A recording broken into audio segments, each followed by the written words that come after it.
Welcome to யாவரும் கேளீர். நான் உங்க பத்ரி பேசுறேன். 66 ஆண்டுகள் நிறைவு இன்னியோட ஆகஸ்ட் 12 67வது வருடத்தில் அடியெடுத்து வைக்கும் உலக நாயகன் கமல்ஹாசன் அவர்களுக்கு வாழ்த்துகள். ஏன்னா இந்திய சினிமால இந்த மாதிரியான ஒரு ஒரு கலைஞனை இதுக்கு முன்னாடியும் இதற்கு பிறகும் யாரும் பார்த்ததே கிடையாது அப்படின்னு சொல்ற மாதிரியான ஒரு கான்ட்ரிபியூஷன். அவர் என்னென்ன துறையிலெல்லாம் கான்ட்ரிபியூட் பண்ணியிருக்கார் அப்படிங்கிறது நம்ம எல்லாருக்குமே தெரியும். அவர் குழந்தை நட்சத்திரம் ஆரம்பிச்சு அவர் பண்ணியிருக்கிற சாதனைகள் அப்படிங்கிறது வேறு யாராலையும் கற்பனை கூட பண்ண முடியாது. இந்த மாதிரி ஒரு லாஞ்சிவிட்டி, ஒரு ஷெல்ஃப் லைஃப், ஒரு ஒரு கலைஞனுக்கு 67 வருடங்கள். அதாவது அவர் நாடகங்கள்ல போய் நடிச்சிருக்காரு சண்முகம் அண்ணாச்சிட்ட. அதுல பல மறக்க முடியாத விஷயங்கள்லாம் பண்ணியிருக்காரு. அப்புறம் அதுக்கப்புறம் அவர் நடனம் கற்றுக் கொடுக்க போய் தங்கப்பன் மாஸ்டர்கிட்ட அவர்கிட்ட அசிஸ்டண்டா இருந்து அதுல பல விஷயங்கள். ஆர்சி சக்திகிட்ட போய் அவங்கெல்லாம் ஸ்கிரீன் பிளே எழுதி டயலாக் எழுதி அந்த மாதிரி ஒரு விஷயம். அதுக்கப்புறம் நம்ம பாலச்சந்தர் நம்மளை அசிஸ்டன்ட் டைரக்டருக்கு தான் கூப்பிடுறாரு அப்படின்னு போய் அங்க நடிக்க போய் நீ நடிக்க, அதாவது நீ டைரக்ட் பண்ணினா சைக்கிள்ல வரணும், நடிக்க வந்தீங்கன்னா கார்ல வரலாம், நீ எப்ப வேணாலும் டைரக்ட் பண்ணலாம், உன்ட்டு அந்த திறமை இருக்கு, ஆனா நீ ஒரு மிக திறமையான நடிகர், நீ பெரிய லெவல்ல வரப்போற, பெரிய சம்பளம் வாங்க போற, அதனால ஒழுங்கா நான் சொல்றபடி நடின்னு கேபி சார் சொல்லி அதை ஒழுங்கா அவரும் கேட்டு அவர் நடிக்க ஆரம்பிச்சு அதுக்கப்புறம் உலகநாயகனா மாறினது அப்படிங்கிறது எவ்வளவு பெரிய ஒரு மாபெரும் சாதனை. ஏன்னா பட வாய்ப்பே இல்லாமல் அவர் இந்த நடனம் கற்றுக் கொடுக்க போய் அதுக்கப்புறம் சின்ன சின்ன கதாபாத்திரங்கள்ல பண்ணி அப்புறம் மலையாள படங்கள்ல போய் நடிச்சு அதுல பெரிய பெரிய ஓரளவு பெரிய ஆளாகி அதுக்கப்புறம் தமிழ்ல கொஞ்சம் கொஞ்சமா தட்டி தடுமாறி அதுக்கப்புறம் ஒரு மாபெரும் நடிகனாக கமல்ஹாசன் அப்படின்னா அவர் வித்தியாசமான படங்களை கொடுப்பாரு, அவர் படங்கள் தரமா இருக்கும். அதாவது கமல்ஹாசனை ஒரு வரியில சொல்லணும் அப்படின்னா அவர் நம்முடைய ரசனையை உயர்த்த வந்தவர் அப்படின்னு சொல்லலாம். இன்னொன்னு என்ன சொல்லலாம் அப்படின்னா கமர்ஷியல் சினிமாக்கும் ஆர்ட் சினிமாக்கும் ஒரு பாலம் அமைத்தவர்னு சொல்லலாம். அதாவது the bridge between art and commercial. அதாவது சில படங்கள் ஆர்ட் படங்கள்னு சொல்லுவாங்க, அதை பார்க்கவே முடியாது, போர் அடிக்கும். சில படங்கள் மகா மசாலாவா எடுப்பாங்க, என்னடா இவ்வளவு மசாலாவா இருக்கு, சினிமாவை இவ்வளவு இதுவா ஹேண்டில் பண்றாங்க, கேர்லெஸ்ஸானு தோணும். ஆனா ரெண்டுக்கும் நடுவுல இப்போ உதாரணமா 3ஆம் பிறை படம், அந்த படம் ஒரு நல்ல தரமான படம். ஆனா நேஷனல் அவார்டு வாங்குது, வசூல்லையும் பயங்கரமான பாக்ஸ் ஆபீஸ். நாயகன் படம், அந்த படம் தரமான படம், அதே நேரத்தில் தேசிய விருதும் வாங்குது, வசூலும் குவிக்குது. தேவர் மகன் ஒரு தரமான படம், நல்ல வசூலும் பண்ணுது, அதே நேரத்தில் நேஷனல் அவார்டும் வாங்குது, 4-5 அவார்டும் வாங்குது. ஸோ இந்த மாதிரியான நிறைய படங்கள் அவர் கொடுத்துருக்காரு. நம்மவர் மாதிரியான படங்கள், மகாநதி மாதிரியான படங்கள். ஸோ இந்த மாதிரி அதாவது ஒரு சலங்கை ஒளி மாதிரியான படங்கள், ஒரு ஆர்ட்டுக்கும் ஒரு பயங்கர மசாலாக்கும் நடுவில் அந்த மிட் பாத்து, அது கமல்ஹாசன் கரெக்டா அந்த பேலன்ஸை ஸ்ட்ரைக் பண்ண ஒரு நடிகர் கலைஞர்கள் அவர் ஒருத்தர் தான். மற்றபடி அவர் என்னென்ன டிபார்ட்மெண்ட்ல எல்லாம் சாதனை பண்ணியிருக்கார் அப்படிங்கிறது நமக்கு எல்லாருக்குமே தெரியும். அவர் இன்னும் அவருக்கு 100வது ஆண்டு விழா, 100 முடிஞ்சு 101ங்கிறப்ப அப்பையும் நம்ம எல்லாம் அவரை கொண்டாடணும் அப்படிங்கிறதான் என்னுடைய விருப்பம். உலகநாயகன் நம்மவர் கமல்ஹாசன் அவர்கள் தாயகம் திரும்பிட்டாரு. நேற்றைக்கு ராஜ்யசபால அவர் எம்பிக்களோட இருக்கக்கூடிய புகைப்படங்கள் வெளியாயிருக்கு. தனியா ஒரு எம்பியோட இருக்கிறதும் ஒரு குரூப் ஆஃப் எம்பிஸ் அவங்களோட இருக்கக்கூடிய புகைப்படங்கள் வெளியாயிருக்கு. கட்சியுடைய துணைத் தலைவர் மௌரியா அவர்கள் அதை வெளியிட்டிருக்காரு. பிளஸ் அந்த மையம் ஐடிவிங்க அந்த மாதிரி குரூப் ஆஃப் அந்த மாதிரி ஐடிஸ்ல இருந்தெல்லாம் அந்த பிக்சர்ஸ் வெளிவந்திருக்கு. அதாவது இப்ப என்னன்னா நிறைய தாடி வளர்த்திருக்காரு, கம்ப்ளீட்டா ஃபுல்லா அதிகமா வளர்ந்துருக்கு. படத்துக்காக வளர்க்குறாரா என்ன காரணம் அப்படின்னு நமக்கு தெரியல.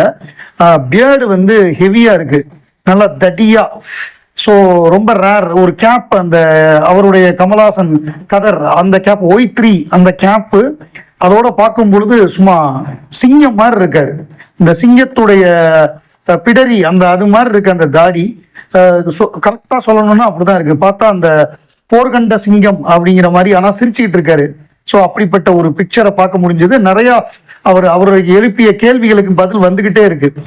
அவர் அன்ஸ்டார்டு கொஸ்டின், அது நேற்றுக்கு அது ஒரு கேள்வி எழுப்பி அதுக்கு பதிலும் வந்திருக்கு. தமிழ்நாட்டில் உள்ள விஷயங்களை பத்திலாம் கேள்வி கேட்டிருக்காரு. அப்புறம் தமிழ்நாடு சட்டசபையில இயற்றப்பட்ட சில தீர்மானங்கள் அதெல்லாம் அவர் வரவேற்று பாராட்டி இருக்காரு. ஸோ அந்த மாதிரியாக ஸ்ட்ராங்கா இருக்கு. இனிமே அவருடைய ஆக்ஷன் இன்னும் அதிகமா இருக்கும் அப்படின்னு நம்ம எதிர்பார்க்கலாம். ஏன்னா இப்போ ஷூட்டிங் ஆரம்பிக்க போது அவருடைய அடுத்த படம், பிளஸ் பொலிட்டிக்கலாவும் ஆக்டிவா இருப்பாரு. இன்னைக்கு ஜிப்ரன் அவர்களுடைய பிறந்த நாள். ஜிப்ரனை பொறுத்தவரையே மிக திறமையான இசையமைப்பாளர். உலகநாயகன் கமலஹாசனுக்கு விஸ்வரூபம் 2, அதுக்கப்புறம் உத்தம வில்லன், பாபநாசம், தூங்காவனம், இந்த மாதிரி 4 படங்கள், அப்புறம் அன்பும் அறிவும் அப்படின்னு சொல்லி, அறிவும் அன்புன்னு சொல்லி ஒரு தனி ஆல்பம் கொரோனா காலத்துல 4 படங்கள். அதாவது சமீப காலத்துல கமலஹாசனுக்கு இளையராஜாவை தவிர 4 படங்கள் ஒர்க் பண்ணவங்கிறது ரொம்ப ரொம்ப ரேர். இப்ப அனிருத் அப்படின்னு எடுத்துக்கிட்டோம்னா விக்ரம்னு ஒரு படத்துக்கு பண்ணியிருக்காரு, அவ்வளவுதான். அதுக்கப்புறம் அவர் வந்து இந்தியன் 2 பண்ணியிருக்காரு, அவ்வளவுதான். 2 படம். இந்தியன் 2ங்கிறது அது முன்னாடி பிளான் பண்ணது, அது சங்கருடைய முடிவு. இது வந்து லேட்டஸ்ட் 2022 வந்தது விக்ரம். அதுக்கப்புறம் நம்ம எதுவும் சேர்ந்து படம் பண்ணல. இப்ப அந்த கமல் ரஜினி சேர்ந்து பண்ற படம் வந்தா தான். பட் வேற எந்த மியூசிக் டைரக்டரோடையுமே 4 படங்கள் ஒரு குறிப்பிட்ட காலத்துக்குள்ள. இப்ப இளையராஜான்னா 100 படங்கள் நம்ம பண்ணியிருக்கோம்.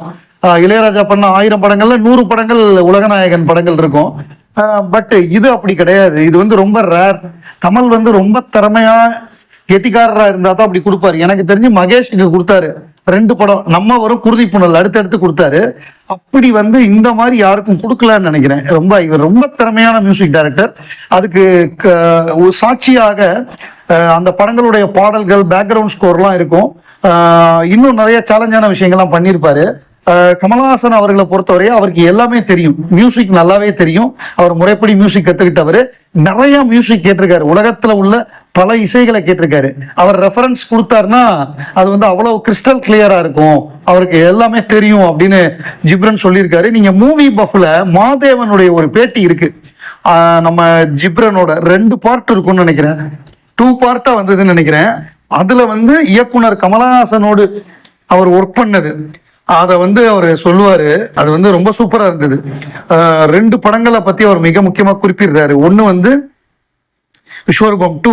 ஏன்னா விஸ்வரூபம் 2ல வந்து அது தேஷ் ராகத்துல ஒரு லவ் சாங் ஒன்று போட்டிருப்பாரு, அது ரொம்ப நல்லா இருக்கும். ஏன்னா அந்த படமே வந்து ஒரு நாட்டுப்பற்றுடைய படங்கிறதுனால தேஷ் ராகத்துல இந்த தாயாகிய இது அந்த பாட்டு நினைக்கிறேன், தாயாகிய உயிரே அப்படின்னு ஒரு சாங்கு. அதுக்கப்புறம் நம்ம இந்த பாட்டு விஸ்வரூபத்திலேயே மிக முக்கியமான பாட்டு வந்து யாரென்று தெரிகிறதா, அந்த பாட்டை வந்து வேற விதமா போட்டு கொடுத்திருப்பாரு, ரொம்ப மைல்டா மெலோடியஸா. அப்புறம் உத்தம வில்லனுடைய தீம், அந்த உத்தம வில்லன் தீம், சாகாவரம், அதெல்லாம் உலக லெவல்ல இன்டர்நேஷனல் அவார்ட்லாம் வாங்கியிருக்கு.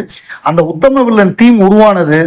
அப்புறம் நம்ம சாகாவரம் சாங், அந்த சாகாவரத்துல இருந்தா நிறைய தீம்லாம் வந்திருக்கு.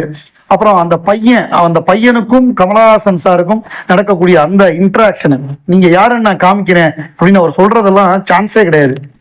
சேயோன் திரைப்படம் அடுத்த கட்ட படப்பிடிப்பு வந்து நேற்றைக்கு ஆரம்பிச்சிருச்சு. அது அபிஷியலா அவங்க ராஜ்கமல்ல இருந்து விளம்பரமும் வந்திருக்கு. விளம்பரம்னா என்ன, அவங்க யூடியூப் சேனலு, அவங்களுடைய ட்விட்டர், இன்ஸ்டாகிராம் அதுலலாம் அவங்க போட்டிருக்காங்க, ஆடி வெள்ளி பூத்திருச்சு, இந்த மாதிரி ஆரம்பிச்சிட்டோம் அப்படிங்கிறத ரொம்ப அந்த விருமாண்டி ஸ்டைல்ல அவங்க பண்ணியிருந்தாங்க. அப்புறம் இதுல வந்து சீமான் நடிக்கிறாரு அப்படின்னு ஒரு தகவல் வந்திருக்கு. இந்த படம் வந்து தமிழ் கடவுள் முருகனுக்கும் அந்த விருமனுக்கும் அந்த மாதிரி சம்பந்தமான ஒரு படம் தான் செய்யணும் அப்படிங்கிற ஒரு விஷயம் ஏற்கனவே சொல்லியிருந்தாங்க. இப்ப அதுல வந்து சீமான் நடிக்க போறாரு அப்படின்னு சொல்றாங்க. ஒரு முக்கியமான கதாபாத்திரம் வந்து படத்துல இருக்கு, அதுல வந்து சீமான் ஆட் ஆக போறாரு அப்படின்னு சொல்றாங்க. ஸோ ஏற்கனவே அவர் பல படங்கள்ல நடிச்சிருக்காரு. அவர் பேசிக்கலா ஒரு இயக்குனர், அதுக்கப்புறம் பல படங்கள்ல நடிச்சிருக்காரு.